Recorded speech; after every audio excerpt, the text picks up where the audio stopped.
Hello, it's Debbie Gilbert from the Business Awards show, and I'm also the founder of the Best Business Women Awards. And today I'm really excited to introduce our guest to you. It's Gillian Jones-Williams, founder of the Emerge Development Consultancy, who walked away this year from the Best Business Women Awards with the gold for Business Woman of the Decade, which is an incredible You're accolade. reeling. It is incredible, and I'm very excited to talk to you about your business journey, which has spanned 30 years. So, Gillian's going to have loads of stuff to share. So, welcome, Gillian. Thank you so much for having me here. It's a real pleasure. Oh, thank you for joining me. Well, let's start off by sharing what does Emerge Development Consultancy do? Well, predominantly when we first started, we were very much around leadership, organisational change, and personal effectiveness development. We also were kind of one of the originators of executive coaching, funny enough, because 30 years ago there wasn't much rigour and robustness around individual coaching. Mm. And then in the last sort of 10 years, we've really moved more into, as well as doing that, early careers, a lot in diversity and inclusivity. And we designed a women's development program about 6 or 7 years ago, which we now run globally and is trademarked. We run around the world, including Saudi Arabia, where we won an award for it. Saudi Arabia, that's interesting, isn't it? Yeah. Because the dynamics out there for women, it's tough, isn't it, for them? Yeah, it is, but there's, so much, particularly in Saudi, which is changing.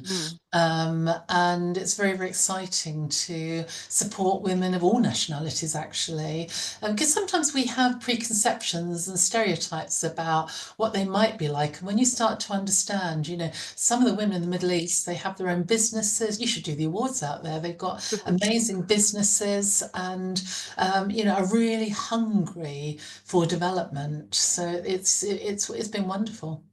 So is that delivered in person in Saudi Arabia, or do you deliver online?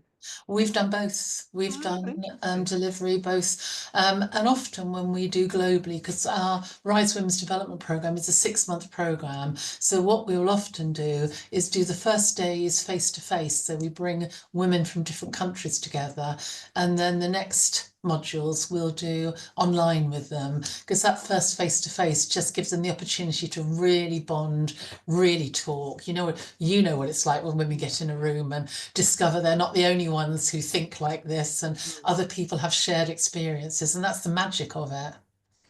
So initially, you being brought in by a company to develop their teams, or is this one-on-one coaching? We do both. Mhm.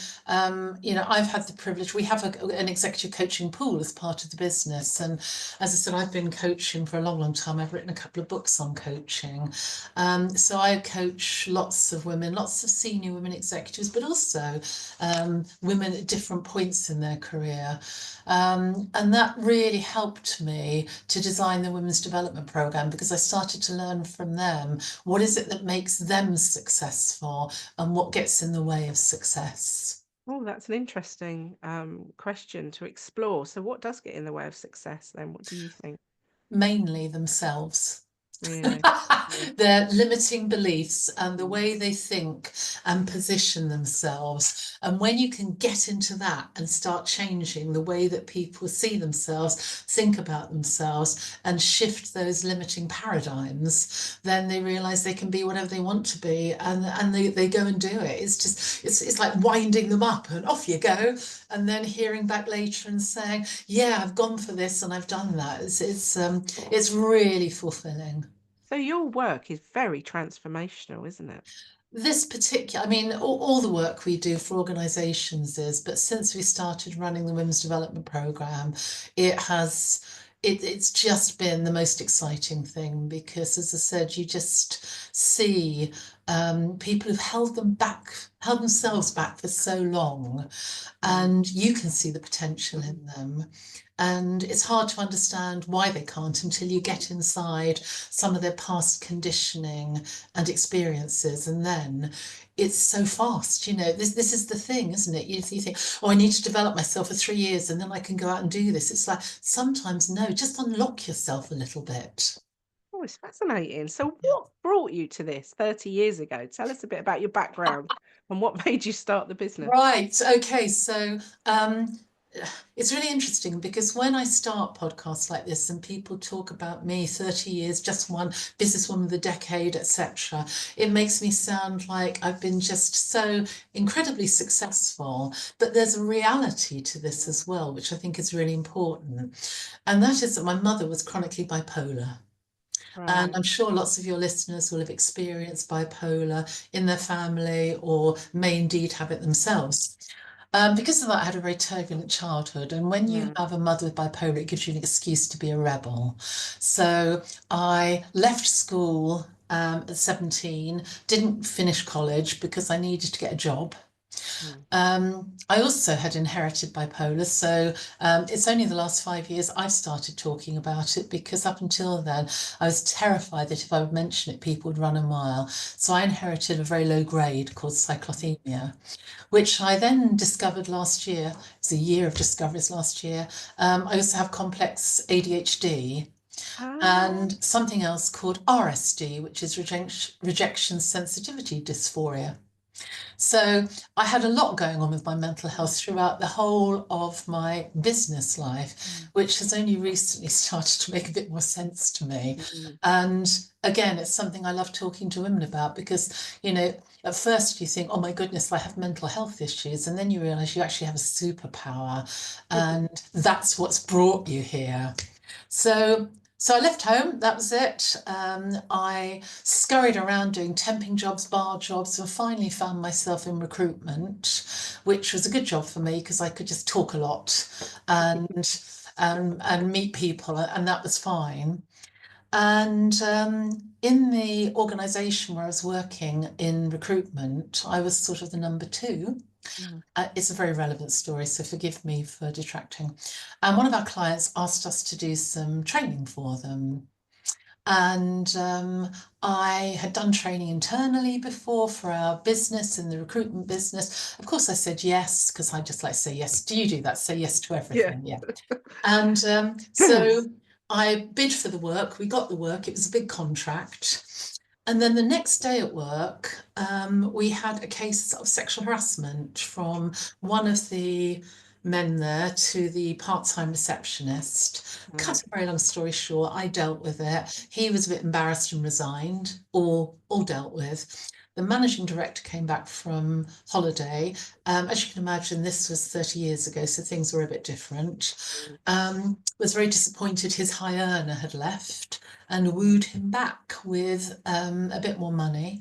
I had a debate to say I can't work for a company that condones sexual harassment. no. And he sort of said, well, you need to make your decision. I said, well, that is my decision. And I got bin Mm, linered. I got marched to my desk immediately because they don't like you to take clients. And then the next day, the client who'd booked the training phoned me up and said, well, we've just been trying to get hold of you. And I said, I'm sorry, I don't work there anymore. And they said, but, we bought you. And I said, mm. yeah, I know it's difficult. And they said, well, we'll contract with you directly. Wow. And I said, well, I don't know whether I can do that. And she said, well, I presume you're unemployed now. And I sort of thought, haven't had a lot of time to think about that, but you're absolutely right. Yes, I'm very unemployed as of this morning. So I agreed to do it. I had a lawsuit from the company. I had no idea of how to run a business, no idea how to invoice, anything like that. And and that's how it was started. Wow. So So, and I had no idea how to do training. And you have to remember, Debbie, back in those days, we didn't have the web, we didn't have no, we ChatGPT. didn't. So That's when what I say somebody to said, people. can you run a course on effective meetings? I had to go to the library And and go and take get a out book. books and read up about I it know. and write a course on it. I know, because I started my business in 1998. So Yeah, it's exactly the same.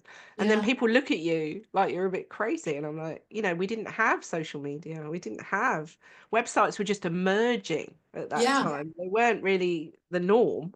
And I yeah. always remember sitting with somebody who had a firm of electricians and was talking to him and trying to encourage him to have a website. And he went, look, love, I don't think this www dot thing, it's going to catch on. In his broad Yorkshire accent. And I always laugh about that because, you know, he Very was fun. adamant that newspaper ads and his leaflet delivery was the best way to get his clients. Absolutely, absolutely. But I do remember, I'm sure you'd remember in those days, it was all cold calling. Yes, of Get on the course. phone, see who you can get an appointment with. That's right. Even networking wasn't, a big thing in those days. I mean, there was BNI and there was the chamber, but that was it. I mean, Yeah. it's massively changed. So, where did the name Emerge come from? What was the thought process behind the name of the business? Well, we were called something else for a while, so Mm, we incorporated Emerge in 1997 in the end. mm, And I had a business partner then who said, "Look, let's change the name. Let's think about it." And we started thinking about it, and we realised that a lot of the time we wanted people to emerge from our programs yeah. feeling differently, behaving differently. And that's simply where it came from. So it was kind of the ta-da effect, I've emerged. So the business started very small and you've obviously grown it. So what have been the challenges that you've come up against along the way? Well, I'm trying to count in my head at least two recessions. Yeah, yeah. So we've been through those. Brexit, I thought was going to be the end of us. We just had no idea what that would do to us. However, in the end, the biggest challenge was on March the 23rd, 2020. Mm. And that was the year I was announced as one of the F Entrepreneurs 2020 Yeah. female entrepreneurs. We had the biggest order book, um, forward order book we'd ever had. And on the 23rd of March 2020, when we went into lockdown, we watched our whole business disappear. We were completely face-to-face training, and we have employed people, we have premises, so we had no idea at all what our clients were going to do. None of them would commit to saying, let's postpone. It was just cancel, cancel, cancel. Mm. And that was the hardest period ever, because for 6 months, I've always been very careful about having reserves in the business. However, because of Mm. my age, that was kind of my future pension. Yeah. So I didn't want to spend the whole thing just keeping the business alive. So I said to my team, right, we have 6 months, I can keep it going. I'm only going to furlough 2 people and top up their wages because I wanted them to have it. The rest of us, we are going to try and save the business. And we had to completely rethink everything. We had no idea whether people would do this. Mm. Once we had redesigned all our courses, because it wasn't just a case of, well, let's do what we do in the training room online. It didn't work like that. We had to get to grips with lots of different platforms. Oh gosh, it was a real learning period. And then we had to persuade our clients that it would work. Mm. And things like the Rise Women's Programme, taking that virtually so we could do that globally, all sorts of things. And 6 months almost to the date in September, we finally broke even again. And Yeah. and it was With a just sigh kind of of, relief. yeah, Yeah. it really was. And the So do you team, think the pandemic was a gift to you in the end? That it yeah. changed the way you worked? Definitely, because globally, it does mean that we can do so many different Mm. things as well. It made a massive difference. And the one thing I have to say, and I have to say this again, and I think I said it when I won the wonderful award, you know, I've never ever felt that that award was for me because my team is so incredible, and Mm, without them, there would be no business. And so, whilst it's nice to be Businesswoman of the Decade, particularly being neurodiverse as well, if mm. it wasn't for my wonderful team, you know, would I be in the right place at the right But, time? Would I but have all the information? Yes, there's lots of other things around. I would say that it is you that directs that team Yeah. fundamentally, and you inspire them and you drive it. So Yeah. yeah, I totally agree with you, but I do think you did deserve that award Yes. because Oh, I'm not suggesting that. Of yeah. course I'm not. You're not having that back. But it is, I think, when you look at successful businesses as well, Mm. um, some of my team members, particularly one of them, who's my absolute rock, who was at the awards ceremony as well with me, has been with me for almost the 30 years. Wow, that's And amazing. I've got another one, Rob, I think about 20 years, a couple Wow. of them 20 years. And I think, it's so important. And my philosophy has always been, to make sure that they are really well rewarded, that they Yeah. feel part of the team, because, I'm the one who comes in with all the crazy ideas. And believe me, there's a lot of them. And if I've been for a walk in the morning, that's often the worst one because they know I'm going to come in and go, we can do this, we can do that, we can do the other. And they're all like, okay.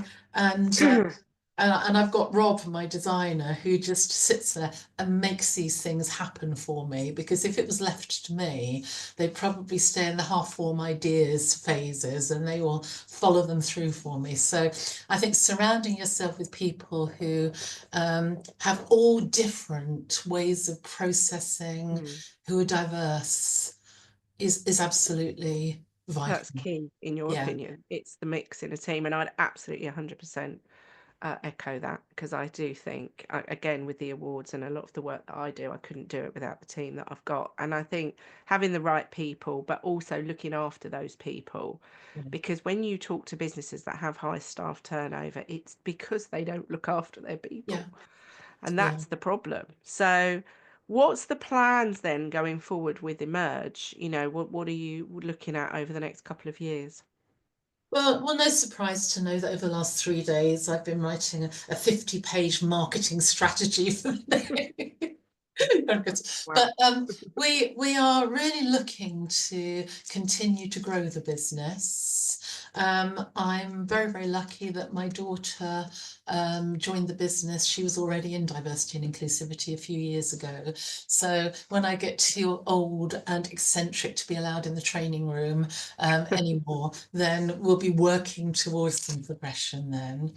And we are very much looking at the new trends now, what's going up, things like micro learning. There's a lot going on in the DE&I space at the Mm. moment where people are getting very nervous about whether their DEI initiatives have worked. And we have some really good ways of helping people to understand you can't stop doing it, but you need to be looking at it in a different way. Yeah, there's a lot more onerous onto the employers now, isn't there, to actually Yes. make sure that they're doing all of these things and being proactive. Yeah, but also I think thinking not just in the shall we do a specific month on this or in a Mm, specific institute, it's more about that mindset that mm, leaders have, that people have of psychological safety, of being able to really not just appreciate diversity, but celebrate it and mm, understand it. mm, And obviously neurodivergence is one of our favourite topics as well, mm. because I'm Yeah. I'm quite a neurospicy family. And so we talk about that a lot. So yes, we've got lots of plans to move forward, to grow. We've done a lot of work over the last couple of years on website, on marketing materials and Mm. things like that.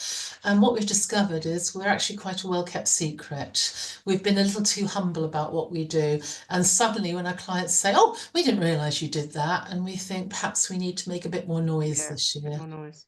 What typically are the types of companies that you work with? Is there any particular sectors or is it a wide range? We're really, really lucky. One of our biggest customers is in the defence industry. They were Okay. our first client 30 years ago. They're still our biggest client. Wow. And aerospace and defence we do a lot in, but we also do a lot in media, in entertainment, in insurance, in Mm. anything really, local councils. So it's really, really, really wide. So we haven't kept ourselves to Mm.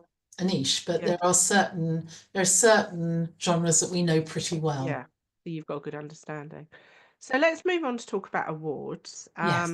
So when did Business Awards first sort of appear on your radar?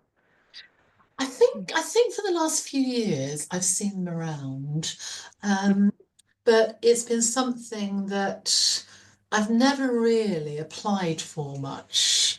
Mm. And I don't know.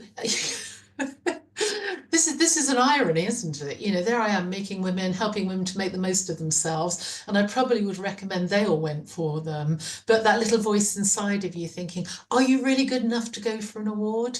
And then I think I had an email from you. I thought, well, let me just give it a try. Let me just see what could happen. And was, of course, very shocked when it was announced.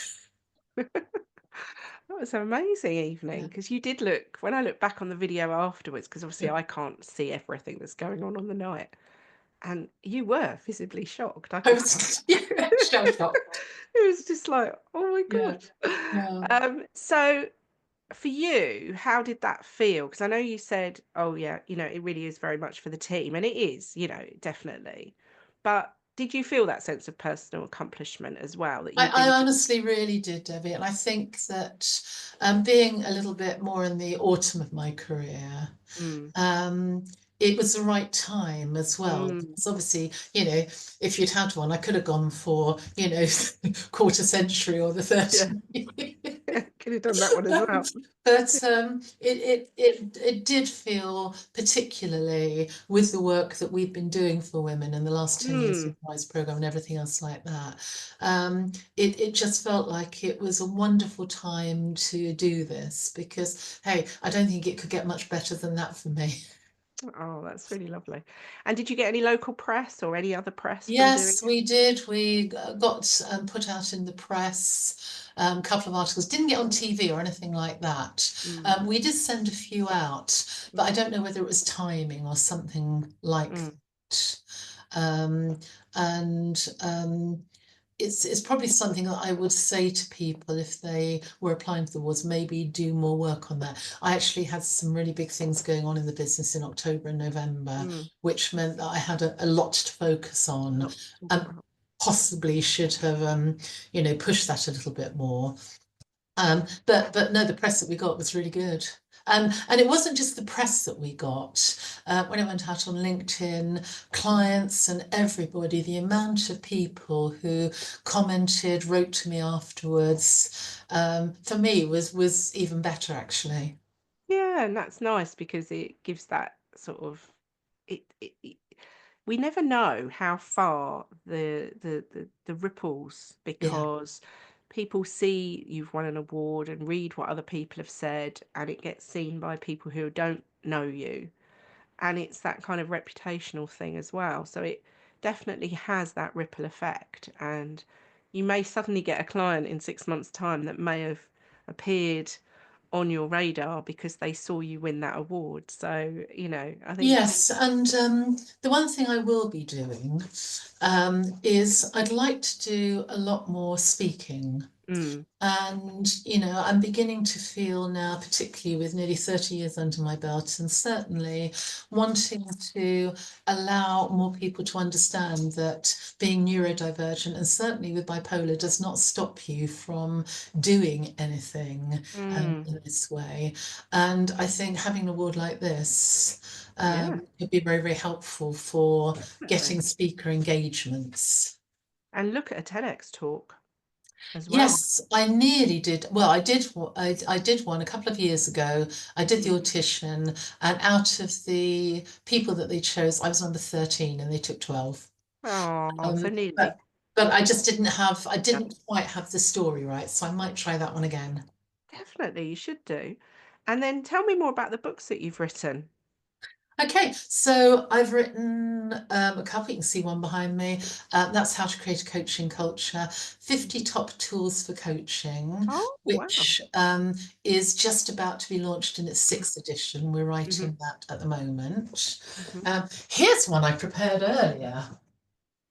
This was a book I wrote during lockdown, Oh, wow. which Locked was down, but to not out. raise money Yeah. for the bereaved families of the NHS. So all Oh, the that's lovely. and it's a diary of every single thing that happened during lockdown and my fight to save my business. So I wrote every single day, every lie the government told us. Am I allowed to say that on podcast? Everything that happened. Well, Yes, I you can can. say it now because I can look back and say, no, that was not true. No. And so that one, and when I read it back now, it's quite funny because, I look at, and if anybody ever reads this, you'll think, gosh, businesswoman of the decade, she was a mess. And I was during lockdown because I'd write, we had a team meeting and we decided we would do this. It was all great fun. And then I went out in the garden and cried for an hour. And Yeah. then I saw a Christmas pudding in my cupboard and I thought, will we ever have Christmas again? And it's just so weird to read it back now and look at exactly what we were doing then. But Businesswoman of the Decade was very much about those people who had showed tenacity, resilience, had, you know, got a good track record of what they'd done and kept pushing forwards. And that was where you ticked all the boxes there. And what people had given back. So what they'd given back to their industry, what they'd given back to their clients, and how they had grown and developed their business idea. So I think in every level you ticked all of those boxes. And what a great idea to document the whole journey, because that book will go down in history when people are looking at what happened in the pandemic in 100 years time. So Yeah. it's great, it'll be a great resource, won't it? Yes, and one lovely part of it was that my daughter announced that she was pregnant during lockdown. Oh, wow. So that gets a mention in there. And the final book I'm just writing at the moment is Oh. called Say What You Mean. And it's called The Little Book of Scripts. And what this is over the years, as I've worked with women, they've often brought issues that they want to deal with and say, but how would I start that conversation? And we've had Mm. discussions about what about if you said this, or what about if you used stronger language, and what about if you stopped apologizing?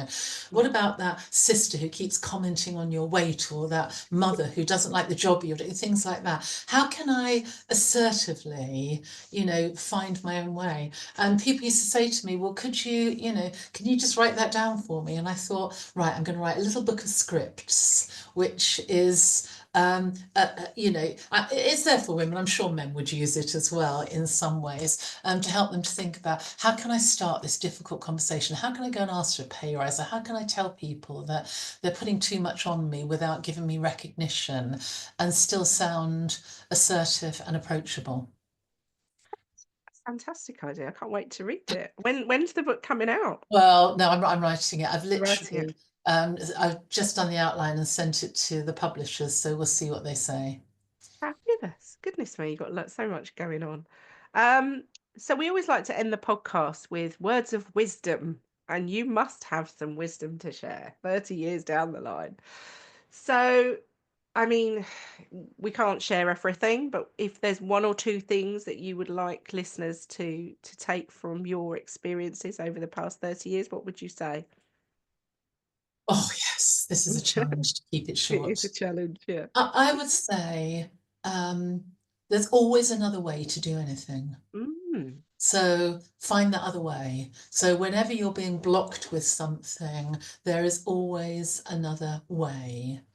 And that old book, the book I once read, and I expect you've read, and I love you, Don't Sweat the Small Stuff, Mm. is, sometimes we catastrophize over things and we think this is the end, this is dreadful, this is awful. And think about, will this matter in a week? Will it matter in a year? Will it matter in 2 years? It won't. No. Just get up again, get over it, and keep going and believe in yourself. That's three. That's good. I could That's give you some another very good 10, but I'll advice. stop at that. No, that's really, really good advice. Oh, thank you for joining me today. It's been lovely chatting to you and fascinating hearing about your story. And I think you literally got this business started it from nothing and taken it to where it is today. I mean, what an incredible story that you've had. And I know you've got a great team, but I still come back to the point that it's you that drives that, and you were the one that, you know, birthed it in the first place. So thank you for joining me today. I'm sure we're going to be seeing you win more awards, and we will look forward to hopefully seeing you on the TEDx stage and your book coming out. So do keep us up to date with all of that, because we love to share what our winners are up to. And we will make sure that Gillian's details are in the show notes. So if you are listening to this and you need the kind of training that Gillian offers, then you can head over to the show notes and pick up her details from there. So thank you for joining me, and I Thank wish you you so much. every success. Thank you. Thank you.